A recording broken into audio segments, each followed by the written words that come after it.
Let me ask you something. How many open tabs are in your life right now? Meet Robert, a young visionary sitting in the blue glow of a screen at 2:13 a.m., surrounded by empty coffee cups, expensive machinery humming softly, and a room filled with tools he barely uses. His browser has become a graveyard of good intentions, with hundreds of open tabs open at once. Tutorials, podcasts, gear reviews, productivity hacks, success breakdowns. Each one whispering the same lie that he is not ready yet. He is trapped in the research loop, convinced that one more video, one more article, one more upgrade will finally make him worthy to begin. His camera costs thousands of dollars, yet he refuses to press record. Because the lighting is not perfect. His microphone is studio grade, yet he edits silence out of his own voice before he ever speaks. Information is supposed to be power, but for Robert it has become weight. His to-do list is no longer a roadmap, but a wall, growing taller by the hour. He tells himself he cannot sleep because he is building something important. But the truth is, he cannot sleep because he is afraid to begin. Every time he gets close to launching his project, a wave of paralyzing fear washes over him, freezing his hand inches away from the record button. In his mind, a warning sign flashes. Storage limit reached. There is no room left for creativity, no room for risk, no room for imperfection. The noise of other people's success stories becomes deafening. Six-figure launches, viral growth, flawless production, and comparison quietly drains the last drop of motivation he has left. He writes a sentence and deletes it, edits a photo and trashes it, buys another expensive course, hoping to find a secret map, not realizing he already holds the compass in his hand. He is waiting for the download to finish, waiting for the perfect moment, waiting for permission that will never arrive.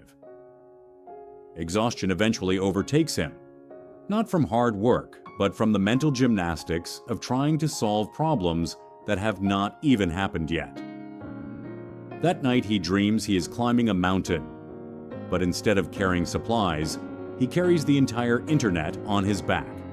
Every article, every tutorial, every opinion. The peak keeps moving farther away, and he realizes it is not the climb that defeats him, but the unnecessary luggage he insists on carrying.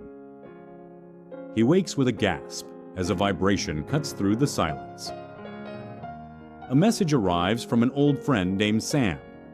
They meet at a quiet cafe, and Sam looks light, not because his life is easier, but because he carries less. Robert unloads his gear onto the table, turning it into a mobile command center of cables and lenses, while Sam watches with a calm, amused smile.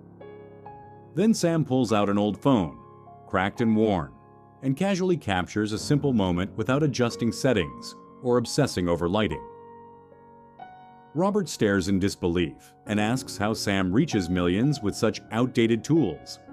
Sam taps his temple and speaks about mental bandwidth.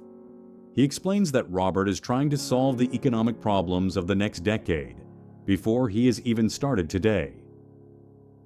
He is trying to pack a skyscraper into a suitcase, and that impossibility is what keeps him from taking the first step. He is terrified of being canceled by an audience that does not even know his name yet, and that fear is a wasted emotion. Robert looks down at his hands and realizes he has been gripping control so tightly that he strangled his own creativity. People connect with a story, Sam reminds him, not with pixel count. The burden was never external, it was self-imposed. Sam leans forward and tells him to delete the junk data about the future, to clear the cache, and make space for action today. For the first time in months, Robert closes his laptop not out of frustration, but out of decision. When he returns home, the chaos is still there, but his perspective has shifted. He begins stripping away the excess. If it does not serve today's action, it goes. Then he performs the most terrifying digital act of all. He closes the tabs, all of them. The potential knowledge vanishes, leaving blank space behind. Instead of panic, he feels relief. The silence on the screen is no longer a void to be filled, but a canvas waiting for paint. He deletes the apps that track every second of his day and replaces complex digital systems with a simple pen and paper. The friction of ink against the page feels real and grounding. He looks in the mirror and, for the first time, sees a creator instead of a consumer. The anxiety of not enough dissolves into focus. He simplifies his setup.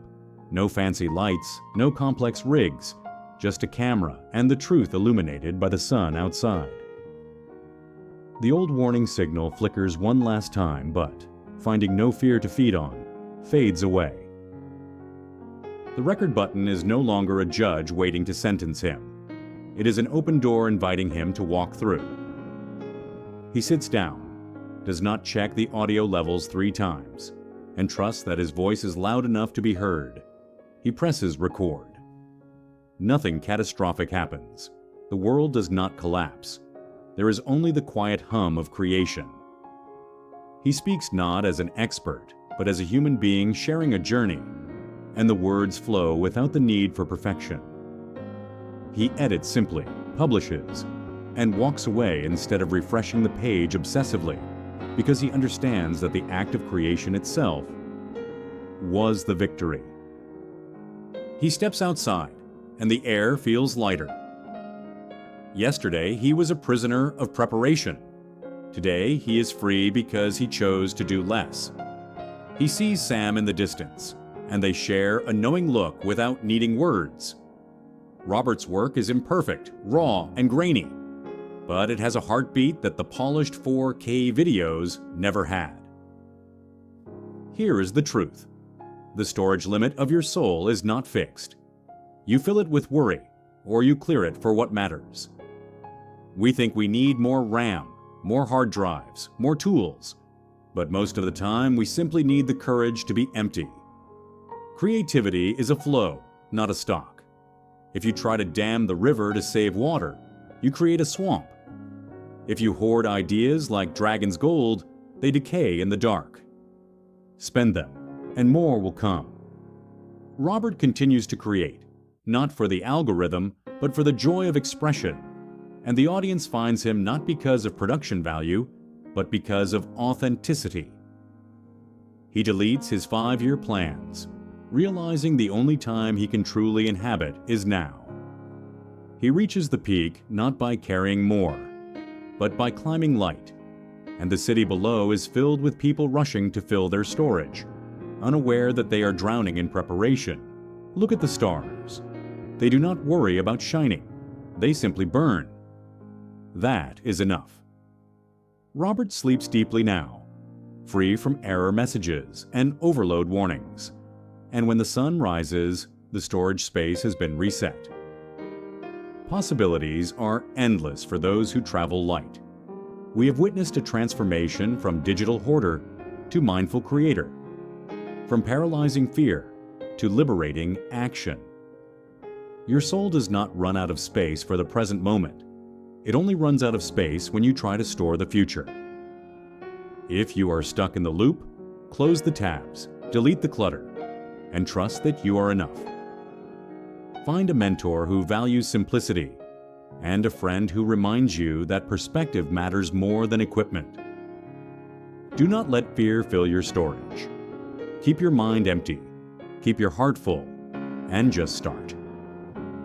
If you want more stories that challenge the way you think, help you simplify your mind, and push you to act instead of over-prepare, subscribe to Ethan Spire Stories. Because clarity is power, and your next chapter begins the moment you press record. I'll see you in the next story.